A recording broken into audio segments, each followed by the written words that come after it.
yɛmfa emu enchemu no mfa mframa emomura wasum na eyenwuma ko bi so adaroma ɛna wɔnom ɛso yɛ nasene ɛwɔ sika fam yɛde aseda ɛkɔ ɛde ama ɛyɛ Ghana Tourism Development Company Limited wɔmone Tourism Society of Ghana sɛ wɔmobɔ mmɔden na wɔmode ɛyɛ the Big Tree Fan Fest dwumadie no so ɛde abrɛ yɛni na ɛno so ɛkyie no ka ne sɛ ne so sɛ Ahenkan Kida Fest ɛno so yɛ dwumadie a ɛba soɔ ɛna afei Akim State University College School pon papa de ehwa ɛna also do ani che Jubilee Hospital yare wani na no de wo mowrem de wo sim kaka de wo to asentini atwon utiri hwi na aho ate semefe nini na afako Jubilee Hospital ye behwe ayo ho adwuma papa na fo adwenchafa 0533 898915 0533 898915 text message and a WhatsApp yebekenkan amon afi nsu kaisha no so say information centers bro adunum ekọ aduosia ebi wobono mantemu ebi wasante mantemu na dodo na wo apoe mantemu ka nyame information center wachim achekrum David ba e wachim kodwokumi osono information center wachim esem yani da so na urade e wo kurubo ase de Yesu tumi ye what Jesus can do e wachim jaha aguna twafo information center papa no be nipa da ebuburo kosua e wachim abenase Peace Information Center wachim batebi enu se wa e wachim anyinase e yadom Information Center akeka no krobo tokua e wachim odumase Chidom Information Center wachim adubiase somnyame Worship God e wachim chirimenkin na apia Information Center wachim nyankomase die kingdom come e wa apolizevo Opportunity Information Center because of tomorrow udidi anu ajabi e wachim yaseru God day nyame wo ho e wachim ayeboafo ko Sam Information Center wachim achiase God first e wachim betnase ewrade na ye wachim apreku dimpa e wachim asene adwempa Information Center oginanko e wobono mantemu nyaminsa wom e wachim nyankomase adomara kwa e wachim botwe achim okumanin aboabo ekro ya womantodin ade achim abonhwo a womsu abiem kuha Repent Information Center achim otopa no kra no eto ananto sport original adwoabo oni ne hukani wofa womsu abiem e wasante achim amentia me din adikwaku anin kusi buadumene adwen pa hene Kofi Mensa adwene papa na papa endi wadimukan afi nsam ni nkyeremu ene ne mfitiase eni Ahenkan FM what wasum papa no ene Brim Central Municipal Assembly National Commission for Civic Education NCC na wamu di dwumade bi hye so ewo Mensi Anyukro Achimoda ewo Municipal Assembly no Assembly Hall na dwumade ni na ne se NCC for atnase hunu se abato bia no se ebekwa asumdwemu ebeye din se ye nankasare ne ofo te omo ase te se aigbefu a eye nankasare ne ofo te omo ase te se akuafo makwafu mu didi abom eye nanka aman awodro wo ebibrema man ne aman awodro so ye to aba nanka basabasa bia nkosi anankomote omo ase a enkanya no se ye to aba na obi nsa hew na da form team eye ananko bi na kewu ne de ababo ne se po enkama na ajo mo de tumi de ade bɔ krama ataso na otwunu to ase na otwunu to ase abato nti amamefo na papafo bi tumi dwane from mem ekɔ bi man so ni na ɛyɛ abaton tokwa ene ntawantawa ne basabasa nneoma ɛyɛ esi ɛwɔ nkɔfo aman so a ye na edi ani ehunu bi na se esi wɔ nkɔfo aman so no Ghana ye ndam sonko enchen wo mo se bi a bi ntumi nsi wa ha na mmom se ebi betumi asi ana ebi nsi a enam yano ene ye mu nipa ewom no ye ne ye ne titiru amanyofo no so a wo mo apritumi no se okasa ebon okasa enyan otwetwe ngrofo udidi atem ene saa nneoma na utwa ntro fitaa na kwabra ne utwa saa nneoma wani na ene twetwe ntokwa edeba eno nam soma NCC fo kire se saa nneoma wani na nse nipa hunu na otiase yi a obetumi ada ne ho so atona no nareka atumi akasa ye ama somdwe aba wo Ghana aba ye betui si eguso to ene ye betu awie ɛno nam so ma akyem dan NCC dwumakuo no ɛto nsa frɛ asɔfo mpanifo ɛfrɛ nananom ahemfo ɛfrɛ wɔn a ɛdidam ɛwɔ wɔn na mu ɛfrɛ adwadifo ma ɛfrɛ ɔmanfo bi a wɔ akyem dan ɛfrɛ nsɛmtwerɛfo ɛfrɛ akuafo kyɛsɛ dwumakuo bi a wɔn frɛfrɛ bi bambo dwumakuo no wɔn frɛ bi amanyɔfo no yɛfrɛ binom yɛfrɛ abato komisa mpanifo kyɛsɛ kuo bi a NCC adwumakuo no ɛto nsa frɛ emu anamonsifo ɛma wɔn nyinaa kɔhyiae ɛnɛ ɛwɔ Brim Central Municipal Assembly Hall ɛma wɔn de kasa ho ɛhyehyɛ so na dwumadie no ɛwieɛ no ɛna Municipal Director ma NCC ɛwɔ Brim Central Municipal Assembly Madam Rejoice Biscoff ɛne nsɛmtwerɛfoɔ kasa na maame ɛkyerɛkyerɛm dokodoko ɛna ɔgye sɛ botɛntɛ ma NCC ɛwɔ akyem daa ɛtena se tu saa na moyi ɛne sɛde bi wɔn bɛka yɛ nyinaa bom te sɛ yɛfunu baako mu mma na yɛate yɛn ho ase na yɛhu deɛ ɔse yɛ deɛ no kwan se yɛ ɛwɔ aba yɛbɛto yɛgu so to ɛne yɛato awie no sɛdeɛ ɛbɛyɛ a Ghana yɛbɛto aba ama asomdwe adi hene na asan so ayɛ dɛ na ayɛ dwoodwoo na ayɛ brɛbrɛw maame Rejoice ɛsan de to so kyerɛ mu sɛ nukura nie ɛnɛ nhyɛmu a wɔn yɛɛ no ɛkɔyie papapapapapapa na onipa biara nso ɔmo ma ne krataa to nsa frɛ ne sɛ ɔmmra mfa n'anim onyam ɛne nimdeɛ no ɔno so mɛkyerɛ n'adwene ɛwɔ dwumadie no so no wɔn nyinaa nso bɛn nti ɔfa saa akonnwa no so ɛda obi biara ase. Well, the purpose of this Inter-Party Dialogue Committee meeting is one of the measures that NCC has put in place to dialogue and then collaborate with political parties and also stakeholders and all citizens. That is why we have invited identifiable groups. The tailors were part, the dressmakers, the hairdressers, the media, people with disability, so that we can talk about the critical issue that we have at hand, which is the 2024 parliamentary and then presidential debate, and see how we can help in our own small ways to foster peaceful election before, during, and then after, so that we can curb the political issues that are related to war. The attendance was, top notch. It was 100%. It was successful, and we are so much grateful to all the invitees for coming. For coming, onipa mochi so aka say Rejoice Biscoff ono ene ye mensini banu denima NCC dwumakuo no ewo Brim Central Municipal Assembly nene ena moti yi enu achi said American ya tutu nsafre mpenfo awodro koku awodro sumku awodro ene obi bia ba dwumadi na se bi no ena soma achim kotoku traditional area kronti hene obrempon jamfi safro kire a otosomienu akra efa sa akonya no so ka se ye achim da NCC Brim Central Municipal Assembly NCC nukura die mani abie papa na modwe nipa ho mo pasomdwe mo mpa basabasa obrempon jamfi safro kire otosomienu efa sa akonya no so ebo NCC adwumaku e wa achim da aba so se ade a wo ma ye ne no edamufua na akono ma ya ade papa na nya se wo mo so wo ma betena no mo aye keke wo ma tie ete na supam eno achi ena obrempon jamfi safro kire otosomienu akrafa sa akonya no so ena ode to omanfo ni na nim tituru ana amanyofo na nim se aba ye ba batui mo nkoma maburu nunu bone enkohwe o machi enhye o mukutupa mom nkoya tutu asem enkoya de a ede yoyo a ebetumi adane odan anaga na nina ebutu emma ewafi abatum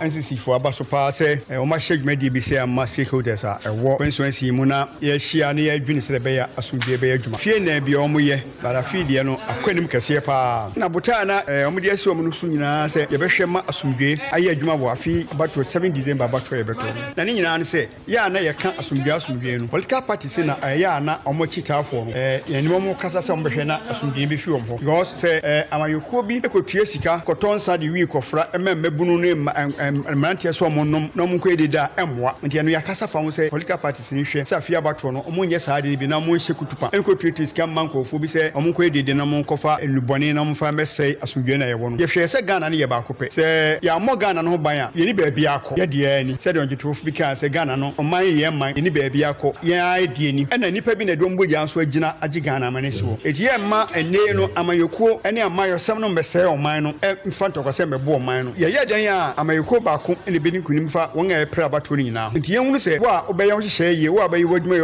wa be kasa na beto manfo asum ye no ene beto abana ma nti nia omaye nne no e de nkyerɛkyerɛ a oma kyerɛ se de be betima bɔ asumdwe ho dawuro na constituency no ene Ghana man ni nyina no enya asumdwe afia bato na ye beto no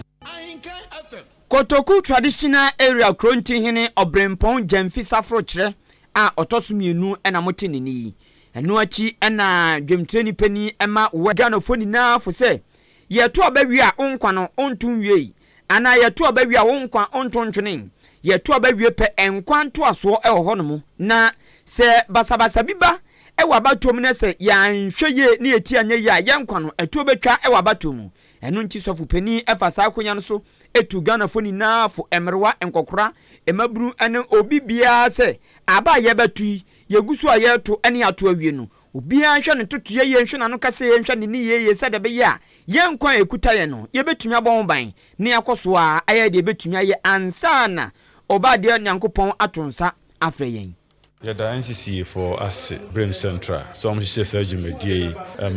municipal assembly ni na anase municipal and constituency ni na. Mekose mo won se na yina ato adwen wa hanom no. Abato achi no enkwa wo ho. Abato achi no esese abrabo koso. Eno nti ne ka kosi na ne se mabunu no titiru. Ye tu obia fo. Se mempene ne kitikiti yina no mfafa so obia ma. Nti se yen abato fo yina electoral commission for ene wodi hu djuma yina obia di mu no kra. Me yidi ye se enya de se de ntokwa bia eba. Eno nti de ka kosi na ne se yina emfa ye hyebra nhye yanka se ensem. Na onyankopon asunje ode adom yen a sika ntimi nto no ye mo ho ban esane se abato achi no abrabo ebeto aso. Ahenkan FM. Reverend Raymond Abeka eye chairman ma West Achim Presbytery nene anamotiye. Adesimama yetoa onyunubre akan kase aba so akọ yen anima na eye mrasebedwafie na ye koyi na abodwam eye mrasebedwa toso makomako enwatwi mu a de wano na eye chiamehene eye Right Honorable Ahenkan Akan na akura wani nsem twerefo adimpuni mpu a ene wakeka nsem bebre na numu anu wakere se na nsem wanum no ote se eni bidi nani na muframamu a kasafidie so afe okọ eye kasafonyi so a wahu sesa enkomodidie ye ekoso wo so aba fontentan so de yatintimagu onko kenka bia eno so wakoye asem kuro ye dia himu ho we dia asem ba kuda nia na chese mu chemi se Ghana man panyin na do dan kwa akufado wo kire se akura ananu okopie mu ewo eye dobro eno wanka puni mantamu na okọ ye no eye Blue Skies Limited for akache eno okopie ye ene wonom omo ya dokodoko die wonom kodi nkomo na san nkomo wonom kodi ya no de kotu dwa kire mu se wono pa na nado dan kwa akufado die obi one na kwa abato so na wadi na chi aka fom ne mpenu nsuo de enya de se wo behwe se yenya tumi mu emfama na nasisi wono ofiri aban mu a na wodane a chede amasa onipa kro no esa onipa kro ade bi ona na dan kwa akufado be bia enye ne fe eti na dan kwa akufado gidie se so ja tumi mu de masa onipa kro ya wo bo ba be se ne ma wapa wa ye nyina enu nti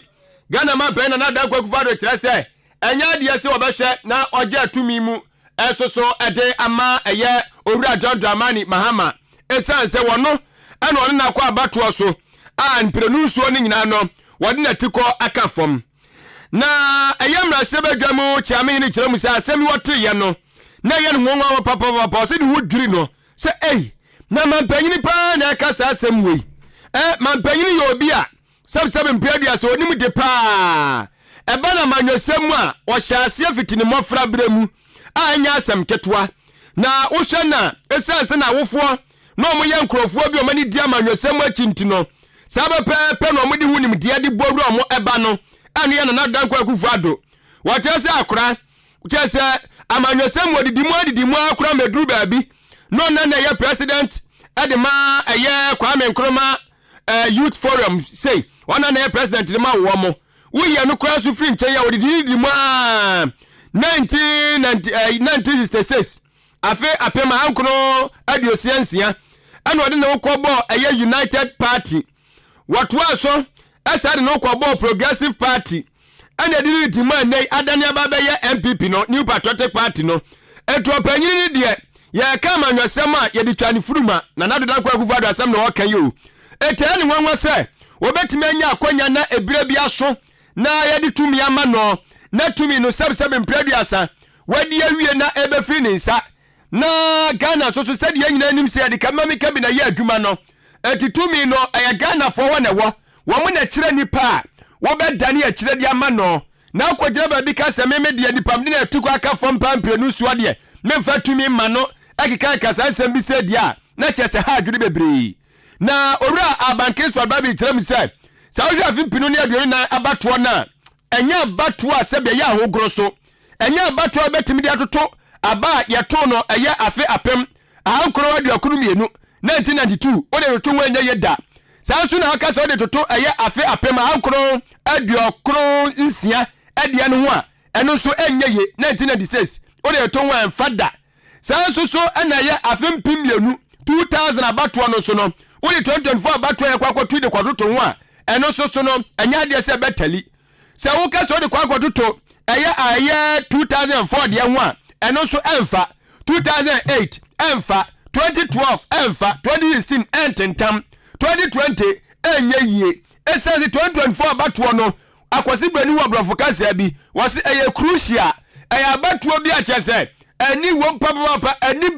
bebre na wom esense abaye otisui watra so mfie polpole nwotwe ana eja NDC fo so mo opposition o mato opposition sa so mfie nwotwe etu obi abreki 8 no teso obi ani abre edisi o senso de kasa bi sei ebe mi fa famu a na cheb seb mpedua wode eye trimupobi e de hyenkrofo etrim eto no de o se nwanwa se Ghana man pen na dan kwakfa ba kan sem bi sa no so no kura na nwanwa esanse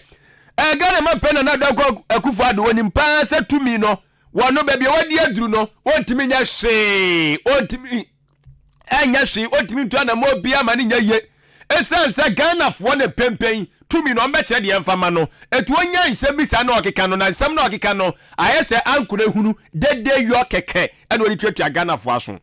That is inciting people to violence. That even if we lost the election, we will not hand over. We'll do all we can to hold on to power. That is unacceptable. I was really shocked to hear that because His Excellency the President knows that the power he's holding is not his. It's for the people, particularly the voters. And the people voted and gave him that power. Once they vote you out, he even is ending his 8 years period. At the 6th of January 2025, His Excellency Nana Addo Dankwa Akufo-Addo has no such power. He knows. So it's just an empty boast. Ahenkan Akan. Eni awuti ye eya na sebedwamu chiamehene Speaker of Parliament eya Owura Abanken for Babin ana ochichiri simu no nana say nana ojo ye de kwa de za tutu agrofo aso da bia tumi yadri wa nana no ka kire se tumi ne nyamo mo ho ne wo na sisi ase de opese o kire se tumi na ni ye wo biemu be bia du su kasa ke ozi said the speaker ka chen say kasa ke kasa ke de kokuti ato abawie na se ye se ne papa kra ba okọ na na abeja bozo nanado wa ba no papa kra ba okọ na na abeja bozo so papa de no je ke ba mi nka bi ebi masa o papa de no je ke ba mi nka bi o yento ansam no so en twetwofo abede akirema ndi samanyoko Owura Mustafa Gbandi papa edi atudwa se ndi samanyoko ne campaign a wo mo ye no edam soronko esan se nanu ada na majority leader onimnyafo Alexander Afenyomakin gina simpie ni apaso ye campaign koma na no so a anya Muslimi fom ntoma Dr. Baumia san se Muslims is equal to Dr. Baumia entimu diema entimu ntu ne bum ema no eno na Owura Mustafa Gbandi chese we eyimu we empapa mu na amanyo se no eni kwanse so ewo manmu na oka chowura Afenyomakin se womu NDC for de womu nkoye asumko mu enyimu nkase nipa no ye frauni entino fravontoma no nipa no anwonani ntanwona fontoma no nipa no yemfantini ntimfante fontoma no dabi osiesanso odinkuni mpe obedi anwonafo so obedi mfantefo so obedi asantefo so obedi krobofo so obedi nkranfo so obedi obia so enti adenti na wo bontoa apritumi na uye yimu se nipa no eye Muslimi ni nti amuslimi fo muna muntu abani bum emfama Dr. Alhaji Mahmoud Baumia se papo se boni o se ne semode nam no eye papo se nyo o se montuma no bai fo su ona Owura Mustafa Gbandi chese dabi saa ne we ni na no atwam kabia na eyatanta de ni kwanse so e wo Ghana eno na okasa chem se wo mu NDC for de wo mu campaign wo mu ye no wo mu biem ti se kokko egu apaso wo mu biem papa unu ma won sabe nkum ko ba bia ni mfa so tumi ko ba bia eni hia bia e wo ba bia enu nti o ka kire ne se saa ne ne nsem bia wo mu keka e wo campaign nsem amanyosem kuom no wo mu hwe entwo mu film Owura Mustafa Gbande to nsem so e na o ka kire NPP amanyoko ni na se wo mu ntwam enye wo masade wo ye MP ni amu adwuma hwemu ye wo ye minister ni amu adwuma hwemu ye uye DC ni amu adwuma hwemu ye na munya amanyo amu ye ne mpapamu ni nyama wodro amu ya emfa so bia emre ye no na munhwem nyama adwuma edi mpuntuo ni yedie beba Ghana eno ena hia safata e wo se modwun adwuma ne nsem nkyire mu eni. The comment is below the belt. It's very dangerous if we begin to deliberately and intentionally draw in religion, ethnicity, basically into our political domain. Ghana has a history of a fused, tolerant, religious establishment. And so if we begin to do this, then we'll be dividing homes, dividing families, and setting this country up for major conflict. If you look at, in terms of security, what has happened in other nations, I think that what the Honorable Majority Leader have said is not just condemnable, it is also dangerous. It set the nation on a pedestrian of religious, rivalry. But let me also say that in the NDC, we will not base our campaign, our political organization, our mobilization, our intention or vision to manage this country along the lines of religion. The NDC is on record to have always looked at building a nation, lifting up the vulnerable, and bridging the social gap. Owura Mustafa Gbande twetro fo abedi chire ma National Democratic Congress NDC amanyoko Adesimama yede wukọ Asante Mantamu na wote kariya blawe ngoma so Asante Mawura otumfo otegwakọ so setutu ababio opem so akra ade nano ato eye enei asase a yeduruduriye na yebowuram ekopesika kokọ wabra enya kwampa so yafani se galamse no o kire musa sisi ade edu mani nya papa ediawu anya asem ketwa se yakase yetra ho na yede ya gudie de sanfa ho sade ya no atu galamse so esa yedim na ye ho so no na chese babia adru no Ghana eye ho bekire yen ensu kombedi o mayi aduane kombedi o mayi yade e bebobo eye adehye no ma chese ade asohye de bebra yen na otrem se sabi mpradua so panyina wotena fie mafrawe nanka no yebu nanka wefo a yenyini mfim da biara eda ne sayo so ntino wano de empempem ba bia galamse ko na du no wonfa ma ya agudie so ametra wono mo emeka mfa nya asresem nya de ade dabi wase ba bia du ne de titru